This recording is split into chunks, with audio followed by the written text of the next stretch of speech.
Hi, it's the M.L.M for the Soul channel. I do have a new topic for today. Before I begin, I just would like to say, may the words and expressions of my mouth and the thoughts and meditations of my heart find favor and acceptance before you, Hashem. And this is the continuation of the Mesillas Yesharim, which is called The Way of the Upright of the Path of the Just by the Ramchal, Rav Moshe Chaim Lutzato. And this is from the Art School Yafa edition. And this is what the Sefer looks like if you've never seen it. And I will have a link below to Art School so you can check out all they offer. And this is part number 74, still on chapter number 19, which is the elements of Chassidus, which is defined here as piety. And now continuing on here about honoring, this section is called honoring Shabbos or Shabbat and Yom Tov. This one isn't that long, so should be good. Okay, so now here's what he says. Now, including in this category of honoring Hashem and his mitzvot is the requirement of honoring Shabbat or Shabbos and Yom Tov. For anyone who honors them abundantly surely brings satisfaction to his Creator. As he has commanded us concerning Shabbat, he meaning Hashem, and you shall honor it. That's from Yeshaya 58:13. Now, since we have ascertained that enhancing its honor is a mitzvah, it behooves us to realize that indeed the forms of honor that can be accorded to Shabbat are many. The commentary here says, see Rambam Hilchos Shabbos chapter 30 for a list of what is included in the mitzvah of honoring Shabbat. But the governing rule, now he continues, but the governing rule is that any action through which we can show our esteem for Shabbat, we must perform it. Commentary says, here Ramchal defines the heart and soul of honoring a mitzvah.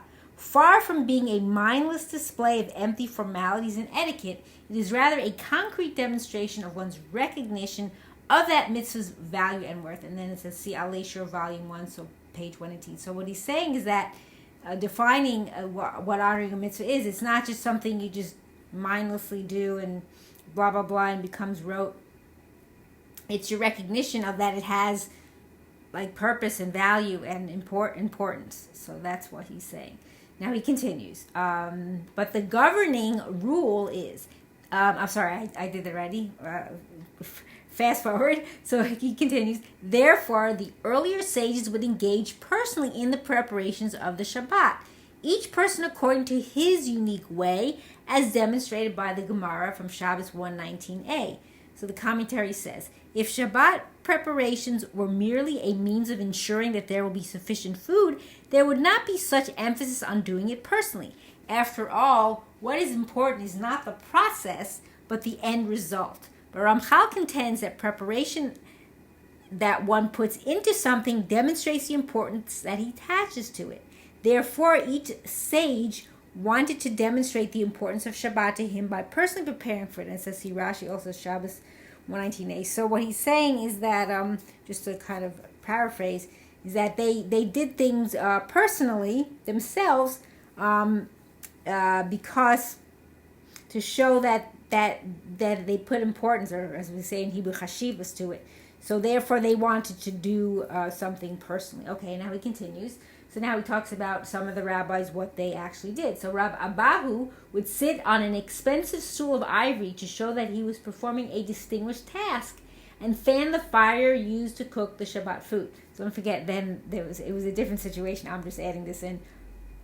They didn't have the same type of things that have today in the modern world to do, cooking.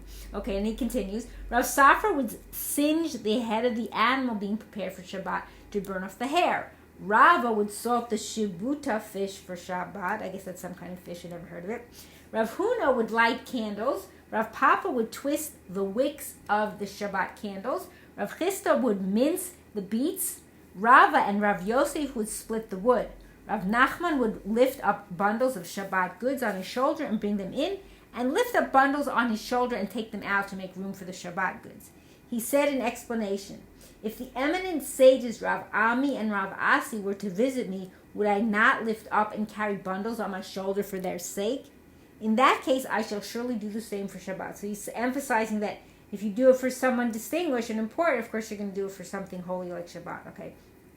And that's just me saying that. That's not commentary. And he continues, Ramchal now expands upon Rav Nachman's explanation of his practice. Take notice of the comparison Rav Nachman used to determine how to properly honor Shabbat, as this is a basis for us to learn from it. For see, Rav Nachman would reflect upon what he would do according to his regular practice to prepare for a visit of a person whom he wished to honor. That's what I was just saying, but now he's explaining it. And that is exactly what he would do for the honor of Shabbat. About this matter and the like, it is stated in Brachos 17a. The person should always be resourceful concerning the fear of Hashem. And the commentary says, that is, a person should devise techniques and tactics to overcome his natural inertia and grow in his fear of Hashem.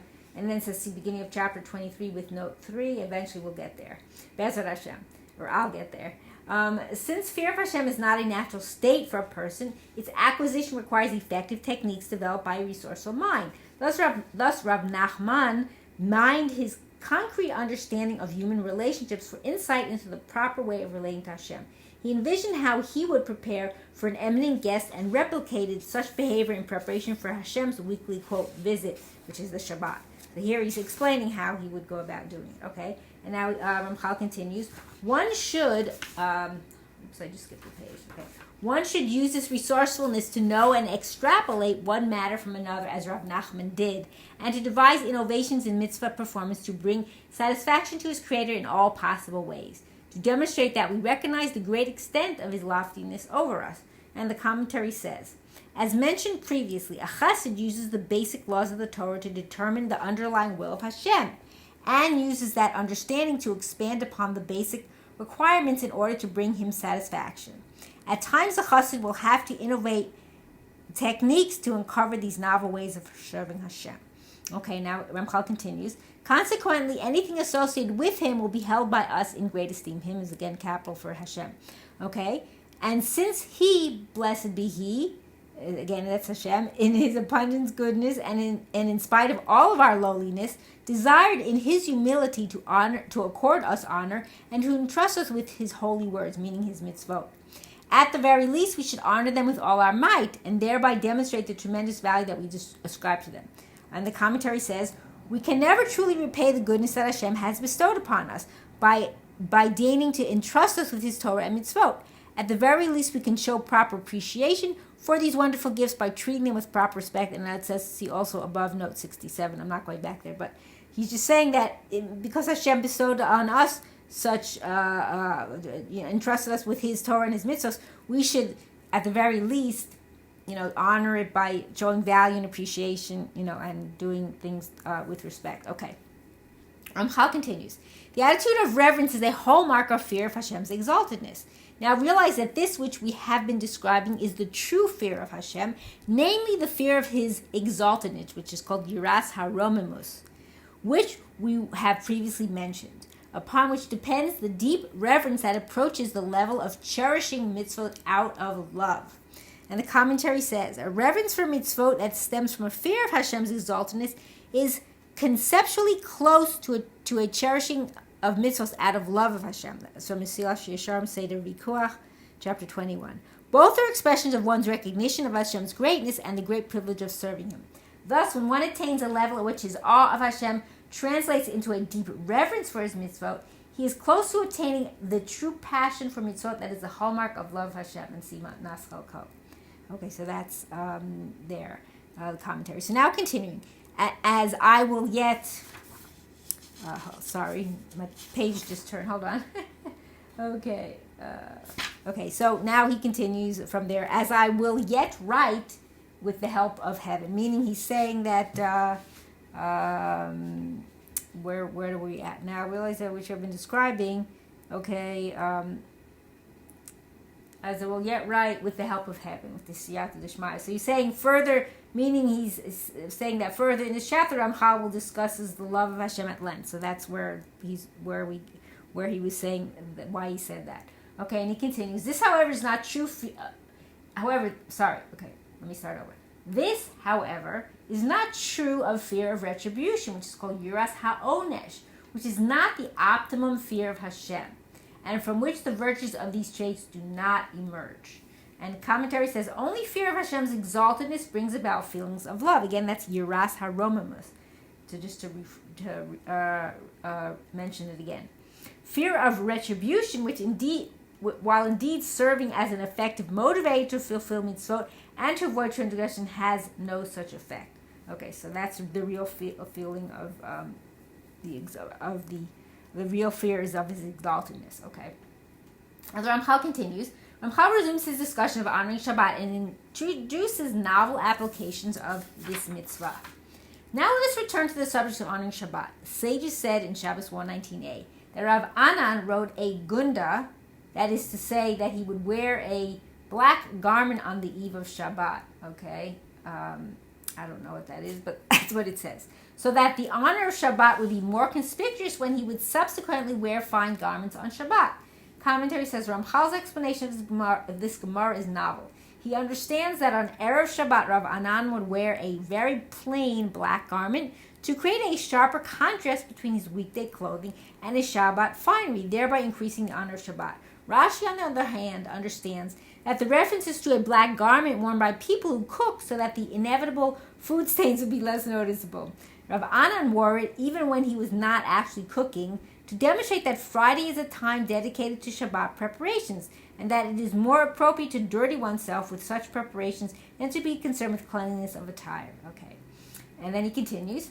What emerges from this is the novel idea that not only is the active preparation for Shabbat included in the mitzvah to honor it, rather even the exclusion of honor for the weekday, through which the tangible honor according to Shabbat becomes more discernible, that is also included in the mitzvah of honoring Shabbat. Okay, so meaning you're excluding, you're not honoring the weekday in the same way. Okay, and then he finishes up here. Likewise, the sages prohibited. Sorry, there's a little noise going on. I'm just going to wait till that passes. Okay, so just the last sentence here. Likewise, the sages prohibited eating a larger than usual meal on the eve of Shabbat due to the honor of Shabbat. And the commentary says on Erev Shabbat, one may not eat a meal that is larger than his regular weekday meal. That's from Shulchan Aruch Chaim 249.2 based on Gittin 38b. According to Ramchal, the rationale is similar to that of Rav Anan's practice of wearing a gunda. By refraining from a large meal on Erev Shabbat, one highlights the honor accorded to Shabbat through its lavish meal. This is also the interpretation of Pri Megadim, also Eshel Avraham, cited by Be'er Halacha. Okay, and then he concludes, and so too anything similar to this is included in the mitzvah of honoring Shabbat. So that's where he ends with this, and then continuing next time will be a different section on honoring the Torah. And I hope and pray that we will all merit to live and see the coming of Mashiach speedily in our days and the rebuilding of our final and everlasting Beit HaMikdash. Amen, and thanks for watching.